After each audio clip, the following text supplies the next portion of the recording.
ንቅሳት በክርስትና እንዴት ይታያል? ንቅሳትን የሚከለክል የመጽሐፍ ቅዱስ ጥቅስ ካለ ቢብራራልኝ የሚል ጥያቄ መጥቷል። ጸጋና ሰላም ይብዛላችሁ ወገኖቻችን። ይህንን መልእክት የምትሰሙ ሼር፣ ኮፒ ሊንክ እያደረጋችሁ ለሁሉም ሰው አድርሱ፣ ሁሉም ሰው እንዲማርበት ማለት ነው። አሁን ባለንበት ዘመን ሴቶችም ወንዶችም የተለያየ የሰውነት ክፍላቸው ላይ የተለያዩ ነገሮችን ይነቀሳሉ። ግማሹ ሃይማኖታዊ ነገር ይነቀሳል፣ መስቀል ይነቀሳል። ጌታችን ኢየሱስ ክርስቶስ ቀራንዮ ላይ እንደተሰቀለ ሆኖ ይነቀሳል።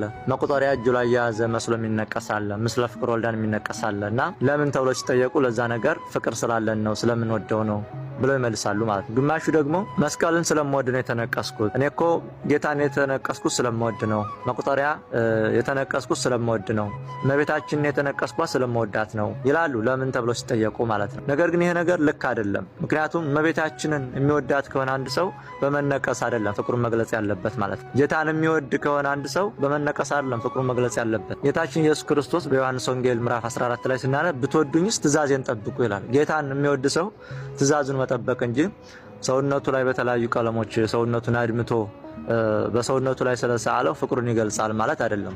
እንደውም የበለጠ ወንጀሉ ነው የሚብሰው ማለት ነው። እና በሃይማኖት የተገባ አይደለም ማለት ነው። ንቅሳትን የሚከለክል መጽሐፍ ቅዱሳዊ ጥቅስ አለ ወይ ወደሚለው ስንመጣ በኦሪት ዘሌዋውያን ምዕራፍ 19 ቁጥር 28 ላይ እንዲህ ተብሎ ተጽፏል ማለት ነው። ስለሞተውም ስጋችሁን አትንጩ፣ ገላችሁንም አትነቀሱት፣ እኔ እግዚአብሔር ነኝ ይላል እግዚአብሔር ማለት ነው። ስለዚህ በግልጽ ቃል በቃል እግዚአብሔር እዚህ ላይ ንቅሳት እንደማይፈቀድ ተናግሯል ማለት ነው። ሌላኛው ደግሞ በሃይማኖት አበው ምዕራፍ 21 ቁጥር 19 ላይ ሰውነትን መነቀስ ኃጢአት ነው የሚል ቃል አለ ማለት ነው። ስለዚህ ባጭሩ ሰውነትን መነቀስ የተገባ ነገር አይደለም ማለት ነው። በህትማማች ቤተክርስቲያን በሚባሉት በምስራቅ ኦርቶዶክሶች፣ በራሽያ፣ በአርመን እንዲሁም ደግሞ በግብጽ ኮፕቲክ ቤተክርስቲያን የተለያዩ አባቶች የተነቀሱ ልናይ እንችላለን። እንዲሁም በሀገራችን የተነቀሱ ሰዎች ልናይ እንችላለን። እና በሶስተኛውና በአራተኛው መቶ ክፍለ ዘመን በዘመነ ሰማዕታት ማለት ነው ብዙ ስቃይ ብዙ ችግር ያደርሱባቸው ነበርና በአደባባይ አውጥተው ሲሰይፏቸውና ሲገድሏቸው ያን መስቀል እያሳዩ ምስክር ሆነው ይሞቱ ነበር ማለት ነው።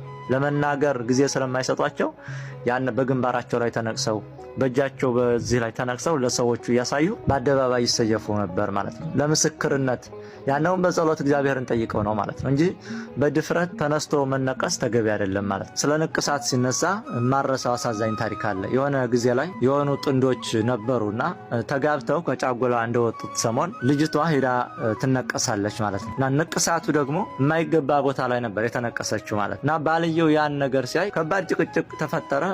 ወደ ሽማግሌ ሄዱ ማለት ነው። እና ሽማግሌዎች ሲጠይቋቸው ሰውነቷን የማይገባ ቦታ ላይ ተነቅሳለች፣ የነቀሳት ደግሞ ወንድ ነው።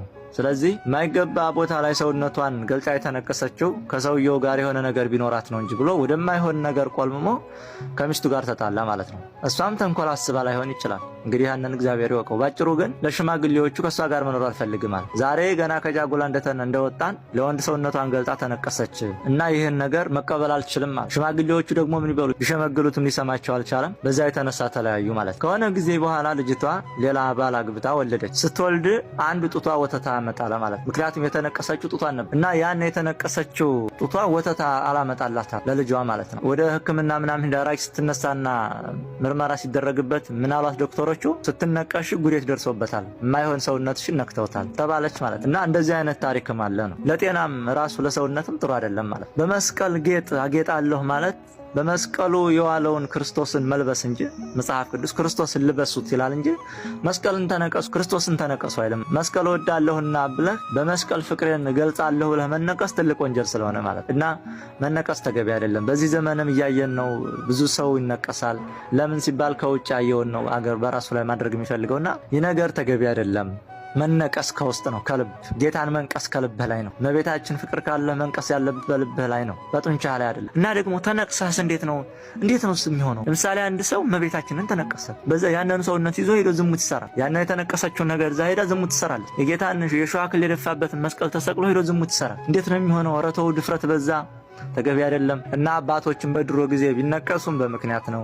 ለሰማዕትነት አደባባይ ላይ ሲወጡ እየመሰከሩ እንዲሞቱ እንጂ ለጌጥ አይደለም ማለት ነውና ለጌጥ የምትነቀሱ ሰዎች እግዚአብሔር ጋር አትጣሉ ማለት ነውና የዛሬው መልእክት ይህን ይመስላል። ሰላም